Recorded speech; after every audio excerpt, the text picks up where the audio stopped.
Alors bonsoir et bienvenue à toutes et à tous. Demain vous avez un contrôle. Alors dans cette vidéo nous allons aller directement à l'essentiel et sans trop tarder commençons. Alors l'immunité adaptative c'est quoi? Alors l'immunité adaptative en réalité c'est une immunité qui a trois caractéristiques, qui est de mise en œuvre plus lente et qui va apparaître plus tardivement que la première et qui est spécifique du pathogène. Alors tout ce qui est ici vous pouvez arrêter pour lire, mais c'est quelque chose qui est seulement, comment dirais-je, qui est seulement de culture seulement, qui n'est pas quelque chose de spécifique pour les médecins. Cette vidéo est faite seulement pour les médecins, alors je vais parler en tant que médecin aux médecins. Alors, l'immunité adaptative a trois caractéristiques, et ce qu'il faut savoir, c'est que l'immunité adaptative, elle a des cellules d'immunité adaptative, qui sont deux seulement, qui sont le lymphocyte B et le lymphocyte T. À chaque fois qu'il y a une réponse immunitaire qui inclut ces deux-là, eh ben, on parlera d'une immunité spécifique, d'une immunité adaptative. Lymphocyte B et lymphocyte T. Si les deux ne sont pas là, eh ben, ce sera toujours une immunité non adaptative, une immunité non spécifique, une immunité innée. Alors, le lymphocyte B, il faut savoir, il est responsable de l'immunité humorale, ça veut dire la sécrétion d'anticorps. Et le lymphocyte T, ils sont responsables de l'immunité cellulaire, on va voir ça un peu plus tard. Alors, ce qu'il faut savoir notamment, c'est que les lymphocytes B peuvent reconnaître les épitopes dans leur forme native, alors que les lymphocytes T, ils doivent le reconnaître sous forme dégradée et à condition qu'ils soient présentés et donc associés à des molécules du complexe CMH. Et pour ça, on va voir une image. Alors vous voyez ici, on a le BC receptor et le TCR. Ici, ce qu'on va avoir, c'est sur le BCR, il est formé d'un anticorps. Et l'anticorps, il pourra reconnaître l'épitope, qui est la zone de l'antigène. On va voir ça rapidement.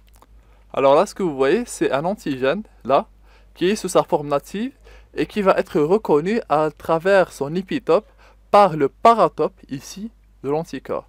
Et vu que le BCR, lui, il a un paratope, du coup, il pourra reconnaître l'antigène sous sa forme native, alors que le TCR, lui, il est formé de deux chaînes, qui sont la chaîne alpha et la chaîne bêta. Attendez, les voici, la chaîne alpha et la chaîne bêta. Et du coup, vous ne pourrez pas avoir une reconnaissance sous sa forme native. Il doit être dégradé par une autre cellule et présenté associé à la molécule de CMH selon la cellule T. C'est ce qu'on a vu dans le cours de CMH. Donc, les LTCD8 vont être présentés au CMH1. Et les CMH1 présenteront au LTCD8 et les CMH2 présenteront au LCD4. Alors continuons, ce que nous allons voir ici, nous allons voir comment les lymphocytes T vont être activés, combien de différents types, de lymphocytes on a. On a les lymphocytes T ici, régulateurs et helpers ou auxiliaires, et on a les lymphocytes T cytotoxiques là. Et par la suite, on verra les lymphocytes B. Tous les lymphocytes, à l'exception du NK, tous les lymphocytes B et T sont inclus dans la réponse immunitaire spécifique. Il faut s'en souvenir. Par la suite, on va voir les mécanismes effecteurs des anticorps. Comment est-ce que ces anticorps, est-ce qu'ils vont travailler? Combien de fonctions est-ce qu'ils ont? Et à la fin, on verra comment est-ce qu'elle va se dérouler cette réponse. Mais il faut commencer parce que le contrôle est pour demain. Alors l'activation des lymphocytes T, comment est-ce qu'il va être activé? Le lymphocyte T, ce qu'il faut savoir, c'est qu'il ne peut être activé que par les cellules dendritiques qui sont là. Les cellules dendritiques sont les seules qui peuvent activer le lymphocyte T. Alors ce qui va se passer, c'est que nous allons avoir trois signaux. Le premier signal, c'est le signal d'engagement du TCR, qui va faire la première stimulation. Le deuxième, c'est un deuxième signal de co-stimulation. Et le troisième, c'est un signal de fixation de paracrine et autocrine de l'IL2 qu'on va voir. Alors, ces trois signaux sont l'activation du lymphocyte T, il faut être d'accord. Et le premier signal, qu'est-ce qu'il va faire? Il va faire en sorte qu'il va y avoir une interaction entre le TCR et le complexe CMH du CPA qui va donner un signal de spécificité. Mais ce signal n'est pas suffisant pour l'activation. Il faut avoir trois signaux pour que l'activation soit complète. Alors ce qui va se passer, c'est que cette interaction, ce premier signal, doit être prolongé et de forte intensité pour qu'il puisse donner les modifications. Et les modifications qu'il va donner, c'est une réorganisation du cytosquelette, de l'LT, qui va permettre la formation d'une zone élargie de contact entre le LT et le CPA, qui est la synapse immunologique. Et cette interaction entre le TCR et le CMH va inclure plusieurs molécules qui sont là, mais qui ne sont pas à retenir parce qu'ils ne sont pas mentionnés dans les contrôles, et c'est quelque chose de spécialité, ce n'est pas quelque chose qu'un médecin devrait savoir. Alors le deuxième signal, qui est le deuxième signal d'activation, c'est un signal de costimulation. Et ce qu'il va faire en réalité, c'est qu'on va avoir la liaison du CD28 et son homologue, le CTLA4, avec le B71 et le B72. Et ici, c'est important, je vais vous montrer une image, désolé, rapidement. Alors ici, ce que vous êtes en train de voir, c'est une CPA, en anglais c'est APC, et une cellule T, un lymphocyte T. Et ce qui va se passer, c'est que la CTLA4 va inhiber la réaction et l'activation de la cellule T, et les CD28 vont stimuler. Et du coup, ce qui va se passer, c'est que s'il y a plus de stimulation que d'inhibition, il va y avoir l'activation des cellules T. Et s'il y a plus d'inhibition que de stimulation, et du coup, il ne va pas y avoir activation. Alors, tout ceci, tout ce qui est exprimé ici, en réalité parle de ce qu'on vient de dire maintenant. S'il y a à la fin, s'il n'y a pas assez de stimulation, il ne va pas y avoir activation. Et tout le reste n'est que un détail assez inutile, je dirais. Mais ce qu'il faudrait retenir ici, c'est que après cette activation, après ce second signal, s'il y a un triomphe des CD28, attendez. Oui, s'il y a un triomphe des CD28, eh bien qu'est-ce qu'il va y avoir? Il va y avoir l'expression sur les cellules du récepteur de l'IL2. L'IL2 qui va en réalité être une molécule majeure de l'activation des lymphocytes T. Alors, à la fin, le troisième signal d'activation, qu'est-ce qu'il va faire? Il induit la fixation paracrine et autocrine. Paracrine, ça veut dire juste à côté. Et autocrine, ça veut dire la cellule, elle va la sécréter. Elle va elle-même l'utiliser. C'est un peu comme quelqu'un qui ment et qui croit son mensonge sur son récepteur de haute affinité. Alors, le troisième signal, il est nécessaire. Pourquoi? Pour la progression du lymphocyte dans le cycle cellulaire qui va initier la prolifération clonale et induire la différenciation fonctionnelle des différents types. Alors, le dernier paragraphe, qu'est-ce qu'il dit? En réponse à cette activation, donc aux trois signaux, les LT vont sécréter des cytokines, dont certaines induiront la prolifération des LT stimulées par l'antigène, alors que d'autres assureront les fonctions effectrices des LT. Alors là, on va voir les différents types des LT après cette prolifération. Donc, ce qu'on va voir, c'est différents types de LT. On va avoir les T cytotoxiques qui sont à part, et les différents types, les autres qui sont en réalité, on va les voir qui n'ont pas autant de fonctions. Mais ce qu'il faudrait savoir, c'est que les T cytotoxiques, très grande différence entre les autres T que nous allons voir, c'est celles qui vont tuer la bactérie directement. Donc ils vont aller avoir un contact avec la bactérie ou avec la cellule qui a été infectée et la tuer. Alors que ceux-là, ils vont intervenir, mais de façon assez indirecte, on va le voir. Alors, commençons par les différents types. Alors, on va voir 4 types de cellules T. Tous ceux-là sont des cellules T auxiliaires ou comment est-ce qu'on les appelle en anglais déjà? Oui, c'est ça. Helper, T-helper, T-helper lymphocyte. Alors, ce qu'on va remarquer, c'est que ceux-là, en réalité, tout ça c'est du détail. Ce que vous devez retenir, c'est que les TH1 sont induits dans la réponse cellulaire, et qui dit réponse cellulaire dit lymphocyte T cytotoxique. Et qui dit lymphocyte TH2, donc réponse humorale, dit anticorps. Alors, ce qu'il faut savoir, c'est ça. Lymphocyte TH1, réponse cellulaire, cellule cytotoxique. Lymphocyte TH2, réponse humorale, anticorps. Et TH17, c'est juste pour... ce n'est pas si important et je crois qu'il n'y a aucune question. S'il y a un détail que vous devez retenir, c'est que la TH17, elle va sécréter l'IL17, qui jouera un rôle contre les infections bactériennes et fongiques, mais ça n'a aucune importance. Le TH17 sécrétera seulement l'IL17, désolé, et c'est tout en réalité. Alors les LT régulateurs, qu'est-ce qu'ils vont faire? Ils vont intervenir dans l'inhibition de l'expression des récepteurs aux chimiokines, l'inhibition de la sécrétion des cytokines, l'inhibition de la prolifération et de la fonction lytique des LT effecteurs, et qu'il dit LT effecteur dit LT cytotoxique.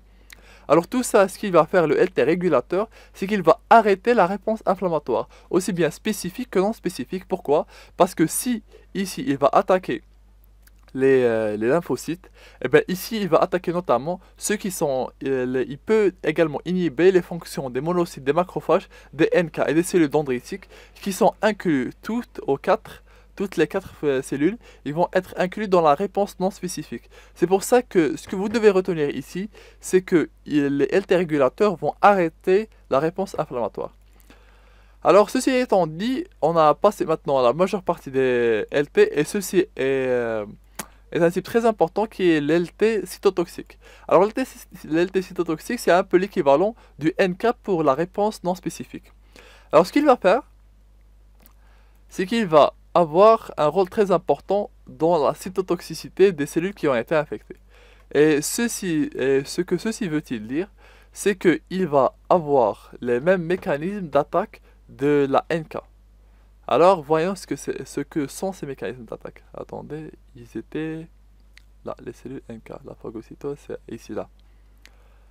Alors voyez, ce qu'il va faire, c'est qu'il va avoir toutes les fonctions sauf la DCC. Alors ce qu'il va faire, c'est qu'il va avoir une cytotoxicité naturelle, n'est-ce pas? Celle qui va faire en sorte, attendez, on remet l'image. Celle qui va faire en sorte de reconnaître le CMH, celle-là aussi, elle va être pratiquée par les cellules T1, par les lymphocytes T cytotoxiques. Et ce qu'il va faire, c'est que lorsque une cellule, elle va être infectée, elle va arrêter d'exprimer ce CMH, et bien la cellule cytotoxique va reconnaître qu'elle n'a plus de CMH et elle va la tuer. Le deuxième type de cytotoxicité, qui est ce dont il comporte, c'est une cytotoxicité via la voie phase et phase ligand.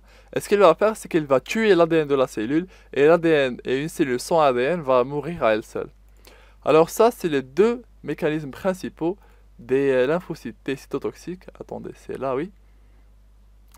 En plus de ça, il a une deuxième fonction qui est une fonction sécrétoire. Et cette fonction, ce qu'elle va faire, c'est libérer deux types de molécules qui sont les TNF-alpha comme les cellules NK et l'INF-alpha à la différence des cellules NK qui est l'INF-gamma, qui a une activité pareille qui est antivirale et antitumorale. Alors ça, c'est les lymphocytes T cytotoxiques. Alors on passera rapidement aux lymphocytes B. Ce qu'il faut savoir des lymphocytes B, c'est qu'ils sont moins nombreux que les lymphocytes T. Et d'un autre côté, ce qu'ils vont avoir comme particularité, c'est qu'ils pourront agir avec les thymocytes, ce qui va faire une réaction thymodépendante et une réaction thymo-indépendante. Donc pour la thymodépendante, ce qui va se passer, alors on va le dire rapidement. Alors la réponse humorale avec les anticorps aux antigènes thymodépendants, donc le thymus il va dépendre, et il faut savoir que la majorité des réactions sont thymodépendantes. Donc la majorité des antigènes, la majorité des infections qui vont entrer dans le corps vont faire une infection qui va inclure le thymus.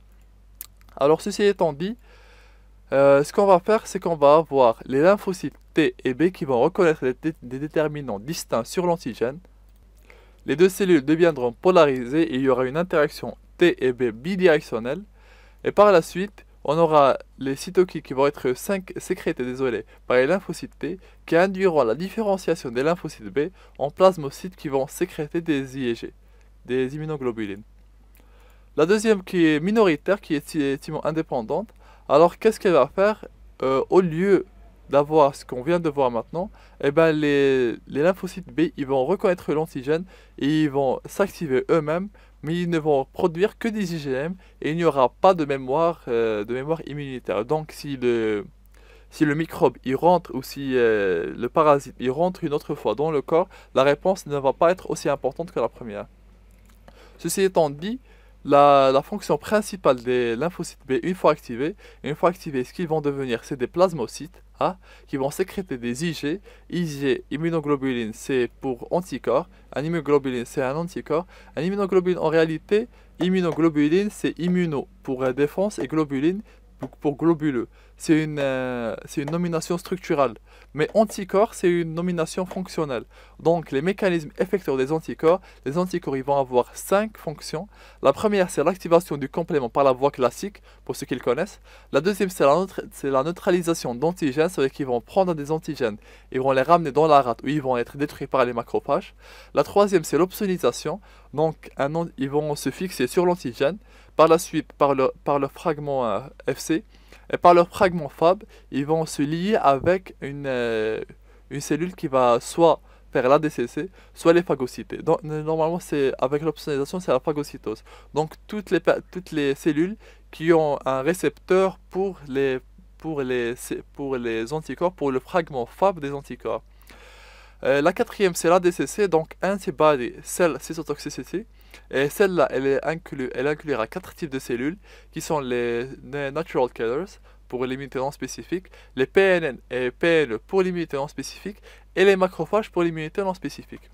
Alors on aura notamment l'hypersensibilité de type 2, mais pas l'hypersensibilité de type 1. Ceci est à retenir seulement, pas d'explication dans ce sens-là. Et la dernière fonction, ça sera la dégranulation des mastocytes et des polynucléaires basophiles. Donc, 5 fonctions à retenir pour le contrôle. Si on vous demande quelles sont les fonctions des anticorps, vous cochez que 5 et vous ne cochez pas le reste. Alors la réponse secondaire, dernier segment, on a terminé. On va passer maintenant au QCM. Alors la réponse immunitaire qui se déroule, dans les organes lymphoïdes secondaires est le résultat de la première rencontre entre les lymphocytes naïfs et l'antigène. Ce qui va se passer, c'est que une fois l'antigène rentré, il va être capté par les cellules dendritiques qui vont migrer dans les organes lymphoïdes secondaires, donc soit la rate, soit les ganglions, pour activer les lymphocytes naïfs. Et je le dis, et je le redis, c'est les cellules dendritiques seulement qui sont capables d'activer les cellules T naïfs. Ça peut être une question de contrôle, ça. Et c'est très important parce que c'est unique. Alors la réponse secondaire se produit lors d'exposition ultérieure avec le même antigène. Cette réponse est plus rapide, plus ample et plus durable, donc plus importante, et plus efficace pour éliminer l'antigène. Très bien. Alors la réponse secondaire résulte de l'activation des lymphocytes mémoire.